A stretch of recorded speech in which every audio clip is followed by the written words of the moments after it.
This winter, prevent your pet from getting sick by following these basic tips. Hello everyone, this is Dr. Anirudh Mittal and आप देख रहे हैं मेरा YouTube channel Pupkit pet care.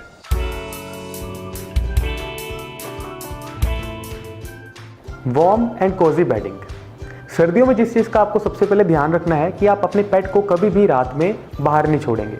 आप हमेशा उसको घर के अंदर रखेंगे और उसको एक warm and cosy bedding provide करेंगे। अब डॉग्स के केस में क्या हो सकता है कि जब आप उसके लिए एक नई बेडिंग लेके आए हैं तो वो उसको फाड़ देगा। उस चीज़ को आप कैसे बचा सकते हैं कि आप उसकी पुरानी बेडिंग और नई बेडिंग को दोनों को साथ में रखिए और उसको थोड़ा अपने ऑब्जर्वेशन के अंदर रखिए। तो उसको आपने ऑब्जर्व करना है कि वो कोई ऐसी हरकत तो नहीं कर रहा फाड़ने वाली। अगर वो कर रहा है तो आपने उसको समझाना है, चाहे तो प्यार से चाहे थोड़ा सा डांट के।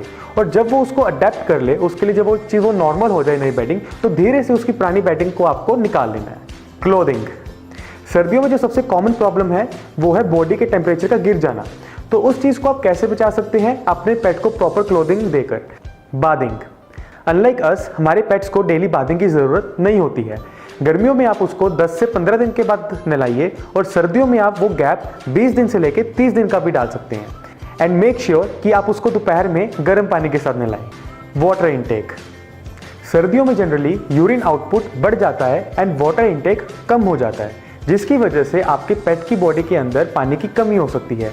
सो मेक श्योर कि आपका पेट सर्दियों में प्रॉपर पानी पिए और पानी को आपको उसके फीडिंग बाउल के अंदर रेगुलरली चेंज करते रहना चाहिए। अगर तो रात में आप उसके फीडिंग बाउल के अंदर पानी चेंज कर सकते हैं तो ठीक, अगर नहीं कर सकते हैं तो रात को आपको उसके फीडिंग बाउल के अंदर पानी रखना ही नहीं है।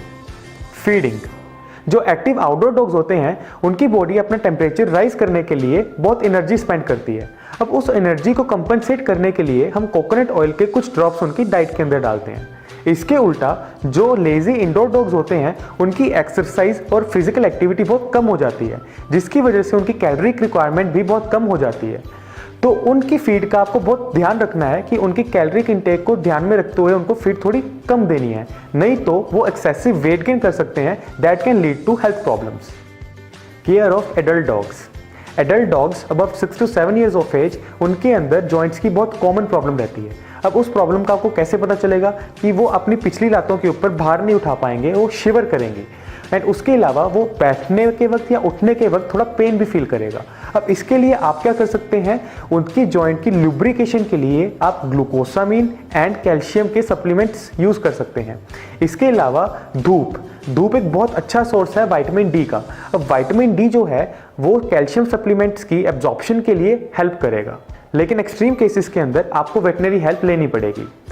इसके अलावा जो अडल्ट डॉग्स होते हैं उनकी बॉडी इतनी इफेक्टिवली अपना टेम्परेचर रेगुलेट नहीं कर पाती है, तो इसके लिए आपको एक्सटर्नल हीट सोर्सेज चाहिए होते हैं, जिसके लिए हीटर्स आपकी हेल्प करेंगे। Thank you for watching this video. अगर आपको ये वीडियो पसंद आई है then please like and subscribe. And अगर इस वीडियो के रिलेटेड आपके मन में कोई भी डाउट या क्वेश्चंस कोई भी आ रहे हैं then please ask in the comment section.